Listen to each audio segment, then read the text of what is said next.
ராஜா sir என்ன sir என் பிள்ளை எப்படி கைது மாதிரி கையில விலங்கெல்லாம் மாட்டி கூட்டிட்டு வந்திருக்காங்களே. சத்தியமா சொல்றீங்க, நீ கொலைலாம் பண்ணிருக்க மாட்டேன். என்ன நடந்ததுக்குற உண்மையா அம்மாட்ட சொல்லிருப்பா. நீ எங்க குடும்பத்தோட எவ்வளவு நல்லா பழகி இருக்க.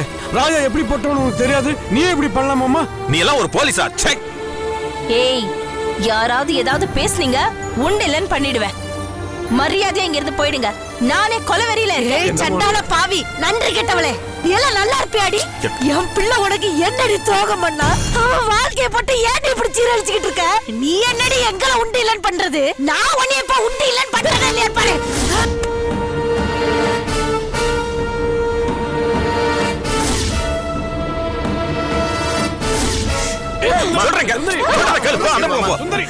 இவங்களை பார்க்க வேண்டிய இடத்துல பாத்துக்கலாம். எங்க போய் பாப்ப? உங்க எல்லாரும் என்கவுண்டர்ல போட்டு தள்ளிடு. போடுவ நீ. ஏங்க நீங்க எல்லாம் போலீஸா இல்ல காட்டு மிராண்டிகளா? சட்டம் உங்க கையில இருந்தா பொது ஜனங்களையும் அப்பாவி மக்களையும் என்ன வேணா பண்ணுவீங்களா? பேசாம நிறுத்தியா? மேரத்தோட அண்ணனை கொலை பண்ணி போச்சிருக்கான். நான் தான் கொலை பண்ணி ஸ்டேட்மென்ட் கொடுத்துருக்கான் அவன். நான் நம்ப மாட்டேன். இப்படி எல்லாருமா சேர்ந்து என் பிள்ளை மேல அபாண்டமா பழி போடுறீங்களே. ஏய், என் அண்ணனை கொலை பண்ணி புதைச்சிருக்காண்டி இவன். ஐயோ, இப்படி அநியாயம் பண்றீங்களே. அடியே நல்லா கேட்டுக்க. ஆசமா போயிருவேன், நல்லாவே இருக்க மாட்டேன். அம்மா போது நிறுத்துமா. நான் தான் ஆகாஷ கொலை பண்ணேன். நான் வாக்குமூலம் கொடுத்தாச்சு. தயவு செய்து 3 பேரும் கலட்டா பண்ணாம இங்கிருந்து போங்க. ஐயோ இல்ல, நீ ஏன்டா இப்படி பேசுற? நீ கொலை பண்ணிருக்க மாட்டேன். ஏன்டா இப்படி பேசுற? நடந்து போச்சுமா. அப்பா அம்மா கூட்டு முதல்ல இங்கிருந்து போங்கப்பா. மாமா முதல்ல எல்லாரையும் கூட்டு போ. இங்க இருந்து கலட்டா பண்ணாதீங்க. என்னடா பேசுற நீ? எல்லாம் அப்புறம் பேசிக்கலாம் மாமா. ஏண்டா மாப்பிள்ள நீ யாரா கொலை பண்ண? ஆமா கிளம்புங்க. எடுத்துட்டு வாங்க அவனை.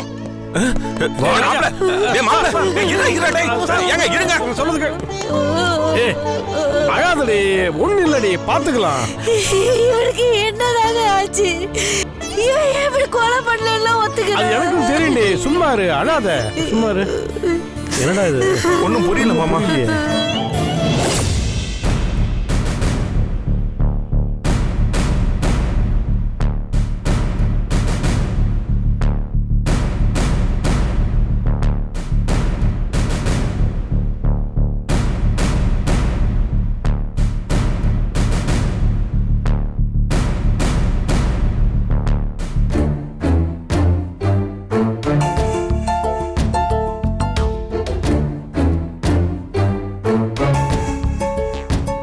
யுவர் ஆனர், குற்றவாளி கூண்டில் நிறுத்தப்பட்டிருக்கும் ராஜா என்கின்ற இந்த நபர் ஆகாஷ் என்பவரை கொன்ற குற்றத்திற்காக போலீசாரால் கைது செய்யப்பட்டு கோர்ட்டில் ஒப்படைக்கப்பட்டிருக்கிறார். தன் மனைவி திவ்யா மேல் ஆசைப்பட்டு அவளை தொடர்ந்து தொல்லை கொடுத்து வந்தவன் ஆகாஷ் என்றும், அவனால் தான் தன் மனைவி தன்னுடன் வாழவில்லை என்ற கோபத்திலும் ஆகாஷை கொன்று புதைத்திருக்கிறார். அதை இவரே ஒப்புக்கொண்டு சுய நினைவுடன் போலீசாரிடம் சுய வாக்குமூலம் கொடுத்துள்ளார்.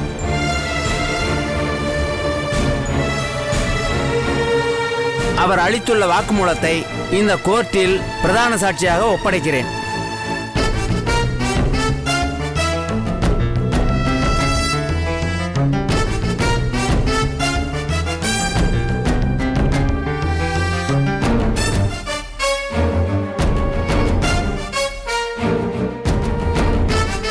உங்க பேர் என்ன? ராஜா. இது நீங்க கொடுத்த ஒப்புதல் வாக்குமூலமா? ஆமாய்யா. இந்த வாக்குமூலம் எதுவும் கட்டாயத்தின் பேர்ல வாங்கப்பட்டதா? இல்லையா, என் சுய உணர்வோட சுய சிந்தனையோட நானே கொடுத்தது. அப்படின்னா ஆகாஷ் என்பவரை கொலை செஞ்சதை நீங்க இந்த கோர்ட்ல ஒத்துக்கிறீங்க இல்லையா? ஆமாய்யா, ஆகாஷ நான் தான் கொலை பண்ணேன்.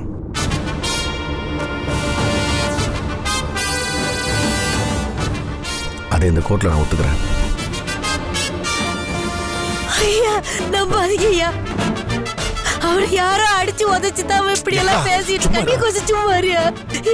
பிள்ளை ரொம்ப நல்லவங்க. அவனை விட்டுருங்க. Order order order. நல்லவையா.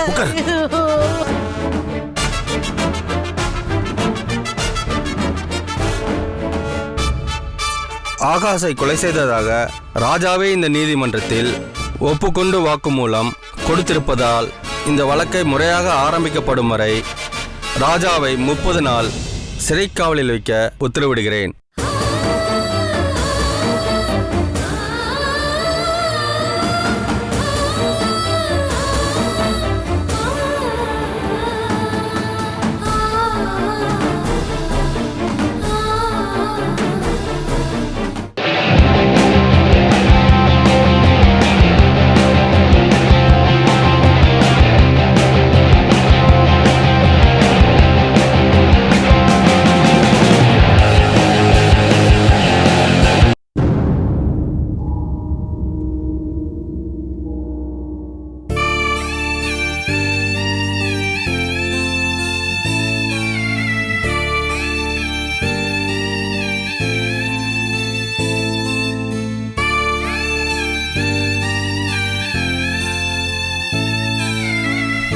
நான் தான் உன்னை இங்கே வரக்கூடாதுன்னு சொல்லியிருக்கேனா இல்லையா? நீ இனிமேல் பார்க்க வரும்போது நம்ம குழந்தையோட தான் பார்க்க வரணும்னு சொல்லியிருக்கேனா இல்லையா? நீங்க ஏங்க இப்படி பண்ணீங்க? ஏன் இப்படி ஒரு பொய்ய சொன்னீங்க? நான் பொய் சொல்றேன்னு காரணம் சொல்லி சொல்லி காலம் பூரா நீ என்னை வெறுத்த. ஆனா இன்னைக்கு அந்த பொய் தான் உன்னை காப்பாத்திருக்கு திவ்யா. நன்மைக்கு சொல்ற பொய்களும் உண்மைதான் திவ்யா. அதை நீ புரிஞ்சுக்கணும். இப்படி எல்லாம் சொல்லி என்ன சமாதானப்படுத்த பார்க்காதீங்க. நான் தான் கொலை பண்ணேன்னு ஒத்துக்கிறதுக்காக தான் நான் வீட்ல இருந்து கிளம்பி வந்தேன். ஆனா வர வழியில என்ன ஒரு ஆட்டோ மோதிடுச்சு. ஐயோ, என்னாச்சு? எனக்கு ஒண்ணும் ஆகல. டாக்டர் கிட்ட போயிட்டு வரதுக்குள்ள நீங்க இப்படி பண்ணிட்டீங்க. திவ்யா, இதுதான் நடக்கணும்னு விதி. அதனாலதான் நீ வர வழியிலேயே கடவுளை பாதியில தடுத்திருக்காரு. ஏங்க இப்படி எல்லாம் பேசுறீங்க? எவ்வளவு நியாயமா நடந்துப்பீங்க. நீங்க போய் கோர்ட்ல போய் சொல்லலாமா? ஆகாஷ் நான் தான் கொலை பண்ணேன்னு நான் இப்ப போய் சரண்டர் ஆக போறேன். இப்ப என்ன பண்ணுவீங்க? ஐயோ, தயவு செஞ்சு அப்படிலாம் செஞ்சிடாத திவ்யா. நீ வேற நான் வேறன்னு இல்லை. அதுவும் இல்லாம இது நாம ஏற்கனவே பேசி எடுத்த முடிவு தானே. என் கடமை நான் உன்னை காப்பாத்துறது, உன் கடமை நீ நல்லபடியா குழந்தைய பெற்று அதை நீ காப்பாத்துறது. தயவு செஞ்சு அந்த வேலையை மட்டும் நீ செய். என்னை பத்தி நீ கவலைப்படாத. என் நிம்மதி இப்படி காலம் புறா கெடுத்துட்டீங்களே. நீங்க மட்டும் இப்படி பழைய ஏத்துக்கிட்டு இப்ப ஜெயிலுக்கு வந்து உட்கார்ந்துட்டீங்க. ஆனா காலம் பூரா நான் ஒரு குற்றவாளி மாதிரி வெளியில நின்று துடிச்சிட்டு இருப்பேனே. ஜெயில் தண்டனை உங்களுக்கு, ஆனா உண்மையான தண்டனை எனக்கு. ஐயோ, அப்படிலாம் பேசாத திவ்யா. இங்க பார், நம்ம நம்பிக்கையே நம்ம குழந்தை தான். அதை நீ பத்திரமா பெத்து எடு. அப்புறம் பாரு, வாழ்க்கையில புது நம்பிக்கை, புது வெளிச்சம் வரும். ஆகாஷ் கொலை கேஸ் இதோட முடிஞ்சு போச்சு. தயவு செஞ்சு திரும்ப திரும்ப பேசி குழப்பிடாத. நீங்க இருக்க வேண்டிய இடத்துல நான் இருந்திருக்கணும், நான் இருக்க வேண்டிய இடத்துல நீங்க இருந்திருக்கணும். அதுதான் நியாயம். அந்த கடவுள் ஏன் இப்படி நம்பிக்கை துரோகம் பண்ணிட்டாரு? கடவுள் நமக்கு எந்த துரோகமும் பண்ணல திவ்யா. நம்ம ஒருத்தருக்கு ஒருத்தர் சரியா புரிஞ்சிக்கல. ஒருத்தருக்கு ஒருத்தர் நேசிக்க வேண்டிய நேரத்துல நம்ம சரியா நேசிக்கல. நீ சந்தேகப்பட்ட, நான் உன்னோட சண்டை போட்டேன். வெள்ளம் வந்ததுக்கு அப்புறம் தான் மனித நேயம்னா என்னன்னு நமக்கெல்லாம் புரிஞ்சுது. ஆனா அதுக்குள்ள காலம் கடந்து போச்சு. அதனால இனிமேல் வாழப்போற வாழ்க்கையில நம்ம அன்போடையும் நல்ல புரிதலோடையும் வாழணும் திவ்யா. நீங்க ஜெயில ரொம்ப கஷ்டப்படுவீங்களே. பரவாயில்ல, என் கஷ்டம் நிரந்தரம் கிடையாது. என் குழந்தைய பாப்பேன்ற நம்பிக்கையில நான் என் காலத்தை ஓட்டிடுவேன். ஆனா நான் வெளியில வரும்போது நான் ஆசைப்பட்ட மாதிரி என் குழந்தைய நீ வளர்த்து என்கிட்ட ஒப்படைக்கணும். அந்த ஒரு சத்தியத்தை மட்டும் எனக்கு நீ பண்ணி கொடு திவ்யா. ப்ளீஸ் திவ்யா, ப்ளீஸ் திவ்யா, சத்தியம் பண்ணு.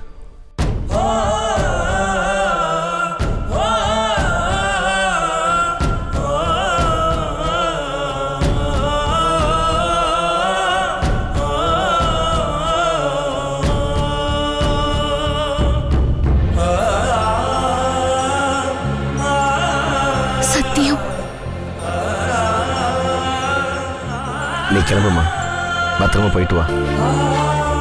இனிமே உன் அண்ணன் மாதவன் தான் உனக்கு எல்லா பாதுகாப்பும். அவன் ரொம்ப நல்லவன். அவனை நீ நம்பு. அவன்கிட்ட தான் நான் உன்னை ஒப்படைச்சிட்டே வந்திருக்கேன். அவன் உன்னை பத்திரமா பார்த்துப்பாம்மா. நீ போயிட்டு வா, கிளம்பு.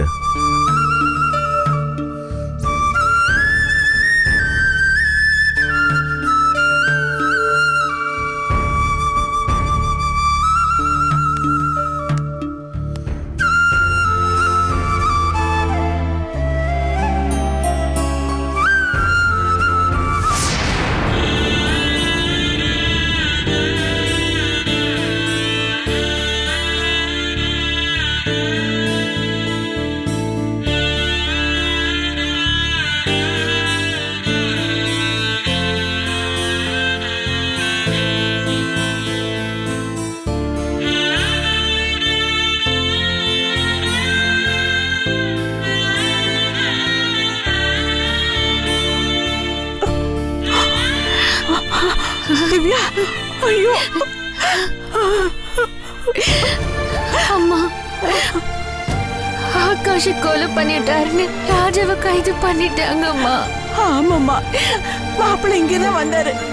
அது எப்படியோ தெரிஞ்சு அந்த கவிதா வந்து மாப்பிள்ளைய கைது பண்ணி கூட்டிட்டு போயிட்டாமா. ஆமா, ராஜா எந்த கொலையும் பண்ணலம்மா. அவர் எந்த தப்பும் பண்ணல. அநியாயமா ராஜாவை கூட்டிட்டு போயிட்டாங்க. கொலை பண்ணது நான்.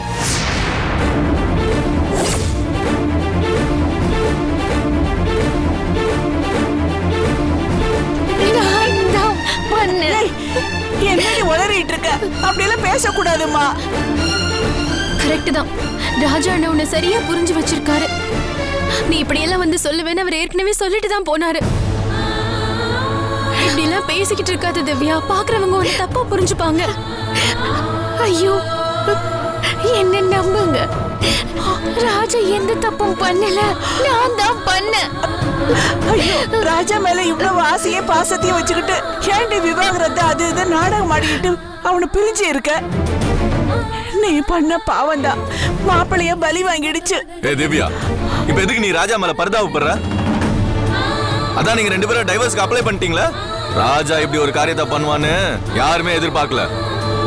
நேத்து வரைக்கும் நீயே ராஜாவும் ஒண்ணு சேரணும் நான் பாடுபட்டேன். ஆனா இனிமேல் அது முடியாது. டைவர்ஸ்க்கு ஒரு நல்ல காரணம் கிடைச்சிருக்கு. சட்டுப்பட்டு டைவர்ஸ் பண்ணிட்டு உன் வாழ்க்கையை நல்லபடியா அமைச்சுக்க ஒரு வழியை பாரு. என்னடா பேசுற நீ? இதே இந்த கொலையை திவ்யா பண்ணியிருந்தா மாப்பிள்ளை இவளை விட்டுட்டு வேற ஒரு வாழ்க்கையை அமைச்சுக்குவாரா? கண்டிப்பா மாட்டாரு. இவன் மேல அவ்வளவு உசுர வச்சிருக்காருடா. இவ்வளவு ராஜாவை இவ்வளவு நேசிச்சிருக்கான்னு இப்பதானே தெரியுது. இப்ப இவ வயித்துல வளர ராஜாவோட குழந்தை, அதோட கதி ஈஸியா சொல்லிட்ட. நீ வேற ஒரு வாழ்க்கை இவளுக்கு அமைச்சு கொடுக்கற அப்படின்னு. அந்த குழந்தைய நாம வளர்ப்போம். அப்படி இல்லையா ராஜா வீட்டுல தான் குழந்தைய குடுக்குடுன்னு சொல்றாங்களா, அங்க கொடுப்போம். அதுவும் இல்லனா குழந்தையே இல்லாம இருக்கானே உன் பெரிய புள்ள சுப்பு, அவன் கிட்ட கொடுப்போம். அவன் வளர்த்துப்பான். இந்த ராஜா பண்ண காரியத்தினால நம்ம எல்லாரும் அவமானத்துல துடிச்சிட்டு இருக்கோம். இந்த லட்சணத்துல அவன் குழந்தைய வர வயிற்றுல சுமக்கிறா. எதுக்கு அந்த குழந்தை உனக்கு? இனிமேல் அந்த குழந்தை உனக்கு வேணாம். நீ வேற ஒரு கல்யாணம் பண்ணிக்கிட்டு போயிட்டே இரு. ராஜா எப்படியும் வரமாட்டான். அவன் வரதுக்கு எப்படியும் 14 வருஷம் ஆகும். மாதவா, நீ எல்லாம் ஒரு மனுஷனா? இப்பதான் கவிதா வந்து ராஜா அரெஸ்ட் பண்ணும்போது இவ பாவம், இவ வயித்துல வளர்ற குழந்தை பாவம், ராஜாவை விட்டுட்டு என்ன அரெஸ்ட் பண்ணுங்கன்னு சொன்னியே. அதுக்குள்ள இப்படி மாத்தி பேசுற? ஒரே அறிவு கேட்டவளே. அது அதிர்ச்சியில உணர்ச்சி வசப்பட்டு சொன்னது. இப்போ நிதானமா யோசிச்சு சொல்ற முடிவு இது. திவ்யா, நீ கல்யாணம் பண்ணிக்கோ. அண்ணன் நானே உனக்கு ஒரு நல்ல மாப்பிள்ளையா பார்த்து கல்யாணம் பண்ணி வைக்கிறேன். அவ வாழ்க்கையை முடிவு பண்ண நீ யாரடா? இப்ப என்ன அவ குடிய முழுகி போயிடுச்சு. ராஜா அண்ணனை போலீஸ் அரெஸ்ட் பண்ணிட்டு தான் போயிருக்காங்க. அவரை தூக்கலான்னு போடலையே. நீ என்ன அவளுக்கு வக்காலத்தா? என்ன அவ வாழ்க்கையில தலையிட கூடாதுன்னு சொல்லிட்டு இப்ப நீ மட்டும் ஏண்டி அவளுக்கு பதிலா பேசுற? என்ன நடக்குது? மாதவா, வர வர உன் போக்கும் பேச்சும் நடவடிக்கை எதுவுமே சரியில்லை. நான் உன்னை பார்த்துட்டு தான் இருக்கேன். கூடிய சீக்கிரம் நீ கையும் களவுமா என்கிட்ட மாட்டுதான் போற. அப்படியே அரஞ்சனா கண்ணுங்க நல்லா பழுத்துக்கும். பேச தெரியாம பேசிட்டு இருக்கா. ஐயோ, இருக்கிற பிரச்சனை போதாதுன்னு நீங்க வேற ஏன் இப்படி சண்டை போட்டுக்கிறீங்க? திவ்யா, எனக்கு கொஞ்ச நேரம் தனியா விடுங்க.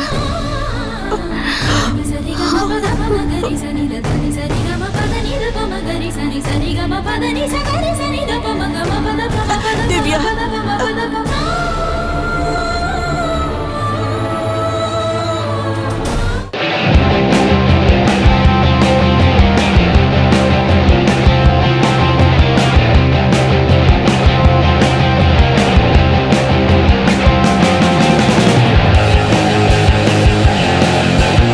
சரசு, சரசு, சீக்கிரம் வா. என்னங்க? என்னங்க? என்னங்க? என்னாச்சு? ஏன் இப்படி கத்துறீங்க? பேப்பர்ல என்ன நியூஸ் போட்டுருக்காங்க தெரியுமா? ஆகாஷ் கொலை கேஸ்ல ராஜா அரெஸ்ட் பண்ணிருக்காங்களா. அவன் தான் கொலை பண்ணானா. ஐயோ, என்னங்க இது அக்கிரமம்? ராஜா கொலை செய்யற ஆள்லாம் கிடையாது. அவர் ரொம்ப நல்லவராச்சு. நல்லவன எங்க இந்த உலகம் வாழ விடுது? ஐயோ, இது எப்படிங்க நடந்துச்சு? எனக்கு ஒண்ணுமே புரியல. இது கொடுங்க. பேப்பர்ல வேற என்னதான் போட்டுருக்காங்க? அதுல டீடைலா ஒண்ணும் போடல, மொட்டையா தான் போட்டிருக்கான். அவன் பொண்டாட்டி தப்பா நடக்க முயற்சி பண்ணனால ஆத்திரத்துல கொலை பண்ணிட்டானா. வாக்குமூலம் கொடுத்திருக்கான் ராஜா. ஏங்க, இதெல்லாம் நம்புற மாதிரி அங்க இருக்கு. இவ்வளவு நடந்திருக்கு. யார் போன் பண்ணிருக்காங்கன்னு தெரியலையே. என்னது? வீட்டுல இருந்தோ இல்ல திவ்யா இருந்தா எந்த போனும் வரவே இல்லையே. அவ வேற இப்ப மாசமா இருக்கா. இந்த நேரத்துலயே அவளுக்கு இப்படி எல்லாம் ஒரு பிரச்சனை வரணும். என்ன நடக்குது? பாவம் மாமாவும் அத்தையும் ரொம்ப இன்னசென்ட். அவங்க இதெல்லாம் எப்படி தாங்கிக்குவாங்கன்னு தெரியல. அதுவும் அத்தை ராஜா மேல உயிரே வச்சிருக்காங்க சார். இப்ப என்ன பண்ண போறாங்கன்னு தெரியல. நாம ஒண்ணு பண்ணுவோம், போய் அவங்கள பாத்துட்டு வந்துருமா? பேசாம என் தம்பியை கல்யாணம் பண்ணிருந்தா நிம்மதியா இருந்திருக்கலாம், சந்தோஷமா பிரச்சனையே இல்லாம இருந்திருக்கலாம். அறிவு கிட்டத்தனமா எந்த நேரத்துல எதை பத்தி பேசுறோம் தெரியாம பேசிட்டு இருக்க. யாருக்கு யாரு திட்டம் போட்டாலும் கடைசியா முடிச்சு போடுறது கடவுள் தான். சில முடிச்சவக்கிங்க அதை முடிக்க பாக்குதுங்க. அது ஒருபோதும் நடக்கவே நடக்காது. யார சொல்ற? யாரையும் சொல்றேன். எதுக்கு இந்த மெசேஜ்? என்ன பேப்பரை கொடுங்க. சர்சு, நீ எதுக்கு இங்க இருக்கிற? உள்ள ஏதாவது வேலை இருந்தா முடிச்சுட்டு ரெடி ஆயிட்டு வா. நான் போய் பேண்ட் மாத்திட்டு வந்துடுறேன்.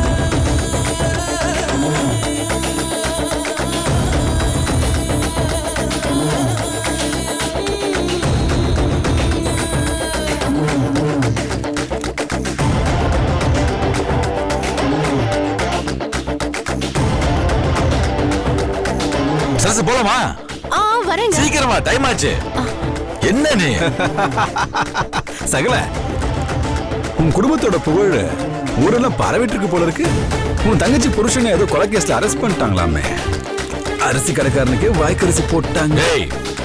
வாய்க்கரிசி கேக்கரிசி தப்பு தப்பா பேசிட்டு இருந்தா மரியாதை கட்டு போயிடும் சொல்லிட்டேன். ராஜாவை பத்தி உனக்கு என்ன தெரியும்? என்னங்க என்ன கலாட்டா பண்ணிட்டு இருக்காரு உங்ககிட்ட? ஆறு காயத்ரி, நான் பாட்டு பேப்பர்ல இருக்கிற நியூஸ் படிச்சிட்டு இருக்கேன். ரெண்டு பேரும் என்ன வம்புக்கு இருக்கிறாங்க. என்னங்க நாங்க இந்த வீட்ல இருக்கணுமா வேணாமா? அம்மா, நான் ஒன்னும் பேசலமா. அவர் தான் புறம் பேசுறார். இங்க பாருங்க, நாங்களா ஒண்ணும் இந்த வீட்டுக்கு வரல. அக்கா தான் எங்க ரெண்டு பேரையும் வழிய கூட்டிட்டு வந்தாங்க. அத மனசுல வச்சுக்கோங்க. இல்லன்னு வைங்க, உங்களுக்கு தான் அசிங்கம். ஏய், இப்ப எதுக்கு தேவையில்லாம இவர் மேல பாயிர? இங்க பாரு, என் புருஷன் ரொம்ப நல்லவரு. அப்போ ஏன் புருஷன் தப்பு பண்றாருன்னு சொல்றியா? ஐயோ, நிலைமை தெரியாம பேசாதடி. கவிதாவோட அண்ணா ஆகாஷ நம்ம ராஜா தான் கொலை பண்ணிருக்காருன்னு பேப்பர்ல வந்திருக்கு. நாங்களே அந்த டென்ஷன்ல இருக்கோம். நீ வேற ஏண்டி புதுசா?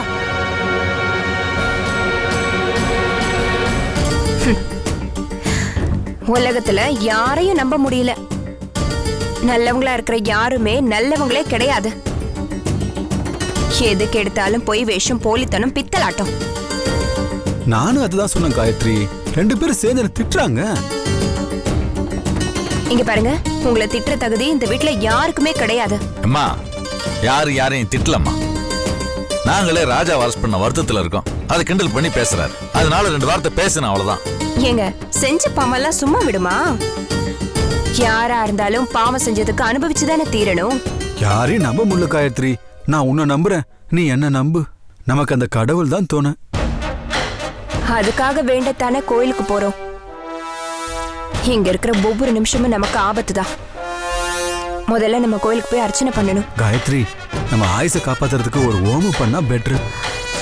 சரிங்க, நாளைக்கே ஐயரை வர வச்சு ஹோமம் பண்ணிடுவோம். வாங்க வாசரஸ் போலாம். சகல, உங்க தங்கச்சி புருஷன் பேரு பேப்பர்லாம் வந்திருக்கு. கட் பண்ணி ஃப்ரேம் போட்டு வீட்டுல நல்ல இடமா பார்த்து மாட்டிக்கிங்க.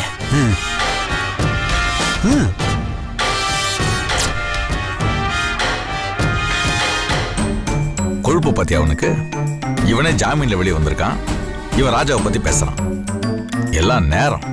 இந்த லட்சணத்துல இவன் உயிருக்கு நம்மளால எந்த நேரத்துல வேணா ஆபத்து இருக்கான். அதுக்கு ஆயுசு ஹோமம் பண்ண போறான். பண்ணட்டுங்க. என்ன வேணா பண்ணட்டும், எப்படி வேணா பேசட்டும், என்ன வேணா கூத்து அடிக்கட்டும். ஒரு நாள் நிச்சயமா நம்ம அருமை தெரியும். அப்ப நம்ம கிட்ட தானே வந்தாகணும்.